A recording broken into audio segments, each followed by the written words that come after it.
5ই আগস্টের পরে অনেক শীর্ষ সন্ত্রাসী এবং অনেক দাগী আসামি জেলখানা থেকে বেরিয়েছে, আমরা তখন লক্ষ্য করেছি। এটা তারা জামিনে বেরিয়েছে, এটা আদালতের বিষয়। তো কিভাবে বেরিয়েছে, আদালত কেন জামিন দিয়েছে, সেটা আদালতেরই বিবেচ্য বিষয়, আমাদের কোনো বিবেচ্য বিষয় না।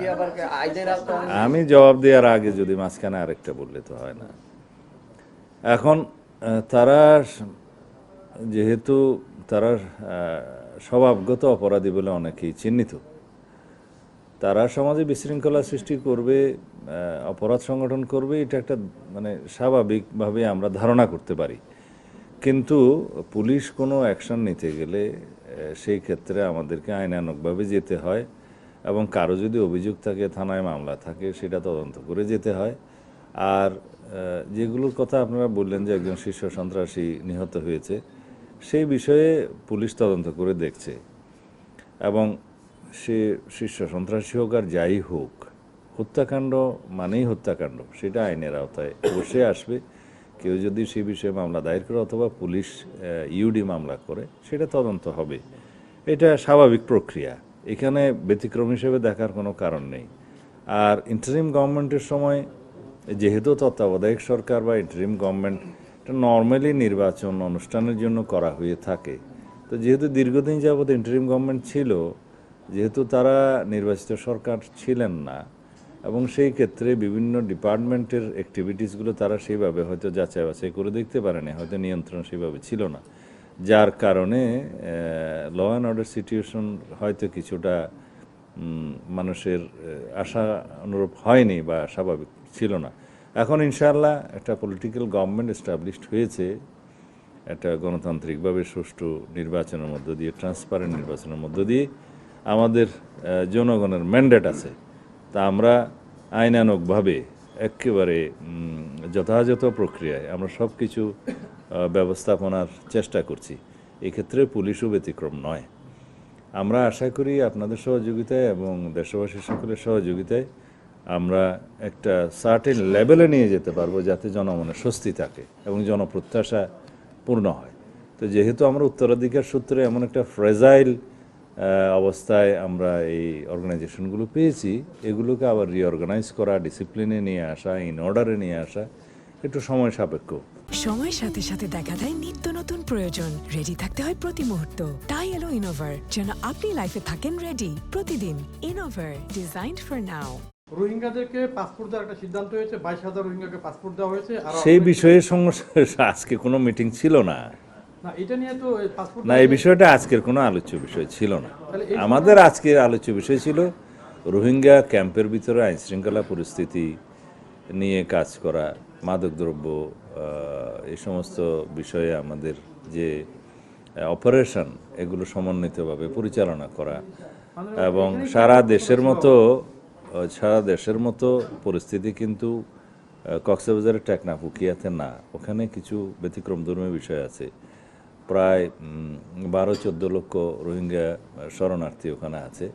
আমরা বলি যে মায়ানমার ন্যাশনালস যারা ডিসপ্লেসড হয়েছে আর কি, ফরেন ন্যাশনালস যারা ডিসপ্লেসড হয়েছে, এসছে মায়ানমারের নাগরিক, তাদের ক্ষেত্রে বিস্তারিত ম্যানেজমেন্ট এবং ক্যাম্পের অভ্যন্তরে শৃঙ্খলা রাখা, তারপরে ফেন্সিংয়ের বিষয় আছে, মাদকদ্রব্য যে পাচারের ঘটনা বা যে চোরা কারবারি, এ সমস্ত বিষয় নিয়ে আমরা কিভাবে ব্যবস্থাপনা করতে পারি সমন্বিতভাবে সমস্ত ডিপার্টমেন্টগুলোকে নিয়ে, সরকারের ইন্টেলিজেন্স ডিপার্টমেন্টগুলো, আইনশৃঙ্খলা বাহিনীগুলো এবং প্রশাসন, সবাই সমন্বিতভাবে যাতে এটা কার্যক্রম চালিয়ে যেতে পারে, সেই জন্য একটা সেল গঠন করা আছে। সেই সেলের অ্যাক্টিভিটিস নিয়ে আমরা আলোচনা করেছি, যাতে আমরা সুসমন্বিতভাবে ক্যাম্পের ভিতরে বাইরে ব্যবস্থাপনাগুলো করতে পারি। এই বিষয়গুলো আলোচনা হয়েছে, এগুলো এখানে সিদ্ধান্ত আকারে বলার মতো কিছু নেই। কুমিল্লাতে একটা ঘটনা হয়েছে, আমি গতকালকে শুনেছি, এবং এই বিষয়ে একজনকে আটক করা হয়েছিল, পরে তাকে বন্ড নিয়ে ছেড়ে দেওয়া হয়েছে। এই বিষয়টা ছিল সম্ভবত একটা বাস স্ট্যান্ডের বা বিভিন্ন রকমের যানবাহন, ছোট বড় যানবাহনের একটা স্ট্যান্ডের ইজারা নিয়েছিল, এবং ইজারার যে টাকা নির্ধারণ করা আছে তার চাইতে সম্ভবত বেশি আদায় করছিলেন। তো এই কমপ্লেনের ভিত্তিতে জনগণ কমপ্লেন জানালে থানায় তাকে ডাকা হয় এবং সেখানে বন্ড নেওয়া হয়। তারপরে বাস স্ট্যান্ডে ওখানে সাইনবোর্ড দিয়ে কোন যানবাহনের জন্য কত ফিস নির্ধারিত সেটা টানিয়ে দেয়া হয়। তারপরে জনগণের সাথে কথা বলে পরিস্থিতি শান্ত করে তাকে ছেড়ে দেওয়া হয়েছে। এটা আপনার মতে হয়তো তাই। আমরা এখনো পর্যন্ত রিঅর্গানাইজেশনে আছি, আমরা রিসাফল করব এবং যেটা মাদকদ্রব্য নিয়ন্ত্রণ অধিদপ্তরের যারা কর্মকর্তা আছেন, যারা অপারেশনে আছেন, শুধুমাত্র ওই নার্কোটিক্স ডিপার্টমেন্ট অপারেশন করে না, অপারেশনটা পুলিশ করে, র্যাব করে, আমাদের অন্যান্য সংস্থা করে, ইন্টেলিজেন্স গ্রুপগুলো সাপোর্ট দেয়।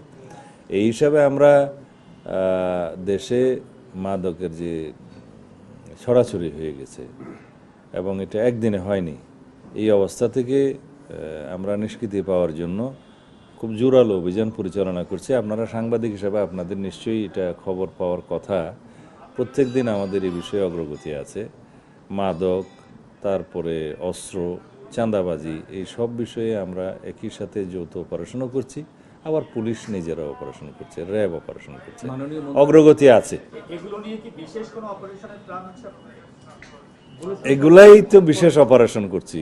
মে মাসের 1 তারিখ থেকে আমরা শুরু করেছি, সারা দেশেই চলছে। তো এখন মাদকের সাথে যারাই জড়িত, এটা ব্যবহারকারীকে না ধরে আগে যারা মাদক ব্যবসার সাথে জড়িত, যারা বড় চোরাচালান করে, সীমান্ত দিয়ে হোক, এখানে হোক, ভিতরে হোক, তাদেরকে আমরা আটক করার ব্যবস্থা করছি। এমনিতে যারা নেশা করছে তাদের তো ধরাটা ইজি, সেগুলো আছে।